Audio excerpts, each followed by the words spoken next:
In a recent video, I talked about getting intentional with our kids, specifically setting aside one-on-one time and going on these special getaways with them so that we really focus in on their heart and that we make sure that they are growing in the right ways, right? Like these one-on-one times are so valuable, especially if you have a large family or a busy schedule. As a homeschool mom and a mom of 5 children and in business with my husband, there's a lot going on in my household. And so I understand the value of taking that time with each kid individually because it is so important to their growth and development and their emotional well-being to have that time. And so today I would like to take you into part 2 of a 6-part video series of a trip that I recently took with my 6-year-old daughter and some takeaways that I had from that, and also just some benefits that I can see of when a parent really gets intentional to speak to the heart of the child. That really opens up the relationship, but also opens up the child for a bright future. I will go ahead and give you just little clips of our trip and little clips of the chapter that we're on in the book. The book is called Noah and the King. And I wrote this book with little girls in mind around the ages of like 4 to 8. And it's just a really cute little story that is at their level, that they get to know God on a personal level. And they get to know the King, right? King Jesus, as personal to them. You know, Noah is the little girl in the story, and she comes to know the King and live with the King and experience amazing things at the castle, learn more about her family, and just learn more about her heart. And it's just a beautiful little story that opens up a child's heart to the love of God, the King.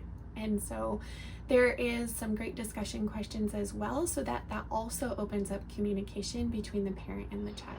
As Noah found her way to the front of the crowd, she was surprised when she noticed the King was looking straight at her. She was even more surprised when the King stopped and dismounted his horse right where she was. For a moment, she was a little afraid. What was the King up to, she wondered. "Hello, King," Noah said with a shaky voice as the King bent down on one knee to look her in the eyes. "I have these flowers for you," she said as she lifted them towards the King. The King smiled and gently took the flowers from her. "Noah, these flowers are so beautiful," said the King. "Really?" Noah said, surprised. "You really think so?" "Yes," he said while picking her up in his arms. "They are just as beautiful as the flowers in my castle gardens. Do you want to know why?" "Yes, I want to know," Noah exclaimed, her whole body trembling with joy. "This bouquet of flowers is the most beautiful because you made them." As I was preparing for this video the last couple of days, there was also a day where I was doing a fast. And it was interesting how I saw the connection between what I was going through in the fast to what I was preparing in this video. So there's a lot of different reasons why people would fast. Some people fast for spiritual reasons, some people fast for their health. So in this video, let's just focus on fasting for your health. Intermittent fasting is a popular tool these days for people to have a lot of health benefits. I was looking up the benefits and the list just kind of went on and on. It was saying weight loss, reducing inflammation, good brain health, cancer prevention, heart health, improves your memory. I mean, and it just went on and on. And I thought, okay, I knew that fasting was great, but this is really incredible. There's a lot of benefits to our health to fasting. So that got me to think, you know, our schedule can be a bit unhealthy. I mean, I'm sure you might agree with me on that. We can get so busy that it's like we're eating and eating and eating of more and more to do, to where if we're not careful, all of that overeating is going to lead to an obese schedule and a very unhealthy family dynamic, because we are taking in so much stuff that we shouldn't. Just like a person that eats so much food and gets really fat, I mean, they're not going to be healthy. That is our schedule. We're addicted to food sometimes. We ask for more and then add on a dessert of like, hurry, hurry, hurry, right? And so this trip, this one-on-one trip with your child is like taking a fast. It's saying, you know, I'm going to take 2 days out of my schedule and I'm not going to eat of that schedule. And, you know, all those demands that I have in my life are going to be put on hold. We're not going to overeat that right now. What comes out of a fast like that is incredible. Just like our physical health gets so much better with intermittent fasting, our schedule in our family and our relationships with our family get drastically better as well when we fast too. I mean, some of the benefits that I came up with that type of fast is that it reduces stress by having fun. You do things that are fun. You don't plan things that are stressful. You really tailor the trip around what your child loves to do. And you engage with that and you enjoy that as well. You can also bond with your child in a different way. Especially if you have a large family, this is so important. I have 5 children and homeschooling, also doing business with my husband. So there's a lot that happens inside the house on any given day. And so each kid kind of just gets in the mix. You kind of lump them all together as one unit sometimes, or at least I can do that. And so taking that fast and stepping outside of that time is really incredible because you have a different bond with that child that you didn't have in the midst of all of the household dynamics.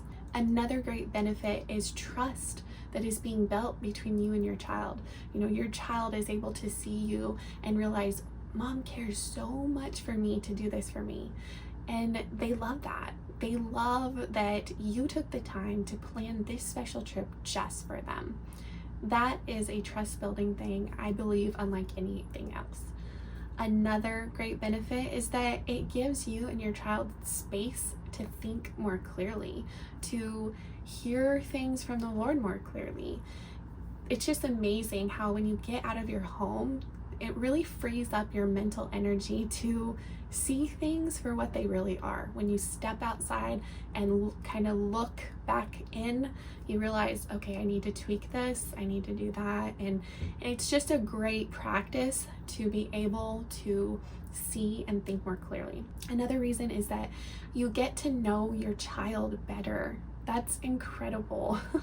Like I said, they kind of get lumped in together. And so when you single them out and really listen to what they have to say and observe what they have to do, it's truly amazing what you start to see about that particular kid. It gives you insight into how God has made them and how you can pray for them and how you can maybe make some adjustments at home so that you are focused on what is right for that particular child. I mean, just like intermittent fasting, the list goes on and on about the benefits of a healthy relationship when we take these kinds of fasts. So the last benefit, and in my opinion, the most important one, is that it opens up communication with your child. Now, at this age, when they're about 5 and 6, this is such a critical time, in my opinion. I listened to a study that once said 50% of what a person believes is established in the first 5 years of their life. That's incredible, considering how many years that we live.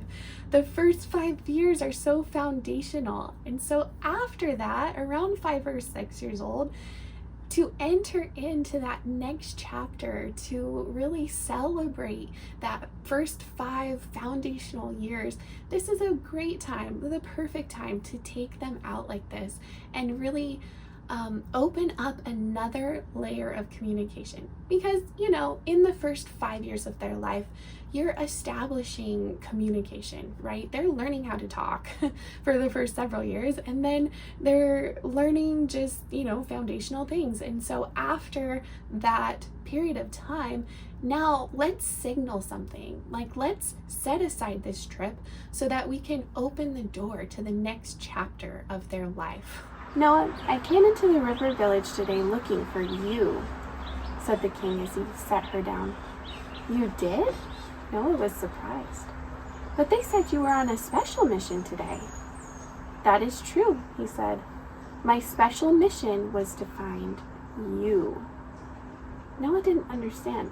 What was so important about her that the king had to make a special trip to find her? "What do you mean, king?" Noah asked. "I need to ask you some questions, Noah," the king said. "Do you think you would like to pick flowers in the forest of the Gold Kingdom?" "Yes," said Noah as her eyes lit up with excitement. "Would you like to plant flowers in my castle gardens?" the king continued. "Oh, yes," Noah exclaimed. "I would love to do that. And what if I told you that there is a special room in my castle just for you? Would you want to see it?" Noah's eyes got really big. A room just for her in the castle? She was speechless. My experience with my older daughter when we took this one-on-one trip is that open communication allowed for her to really be able to come to me with some hard questions. In the last couple years, she's 9 years old now, she has come to me with questions like, "I'm not sure if God is real. I don't know what I believe about the Bible." You know, some tough questions. And as parents, these are not bad questions. In fact, we know that these are really, really good questions for our kids to have because it's making their faith their own. And so that open door of communication allowed that next season of the child's development where, you know what, they know they can come to mom and dad and they can talk about these things. So that's what this trip is so important and valuable for, is that it opens up that communication. "Noah," the king continued, "if you would be willing, I would like you to come and live at the castle with me. I came to River Village today to tell you that I want to become your father." Silence fell across the entire village. Noah could hardly believe what she was hearing. A million thoughts ran through her mind all at one time. How could this be? It was as if time stood still in the village among everyone as they awaited her response. And then, all at once, the silence broke as Noah shouted loud enough for everyone to hear. "I am getting adopted by the king!" The whole village erupted in shouts of joy and cheering as Noah jumped into the king's arms. She had dreamt of this moment her whole life. She was finally becoming part of a family, and not just any family. The family she was joining was the royal family. What was the king's special mission in River Village? Find a Noah. Yeah, and once he found her, what was his plan? To keep her. Yeah, to keep her, to adopt her into his family. So cool. So, in the Bible, in Romans 8:15, it says, "You have not received a spirit that makes you fearful. Instead, you've received God's Spirit when He adopted you as His own children." Without King Jesus in our lives, we are all like orphans without a spiritual family to be in. Noah longed to be in a family, just like our hearts long for more than this world has to offer. Just like we take care of our physical bodies by doing different things, exercising, getting a good diet, and fasting at times, we should also look at our relationships in our family, specifically our relationships with our children, and also do the things that are healthy and beneficial for them as well.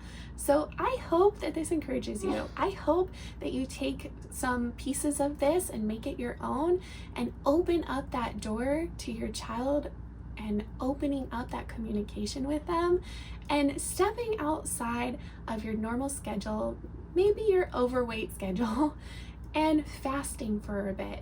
You will be so blessed by how this benefits you and your family.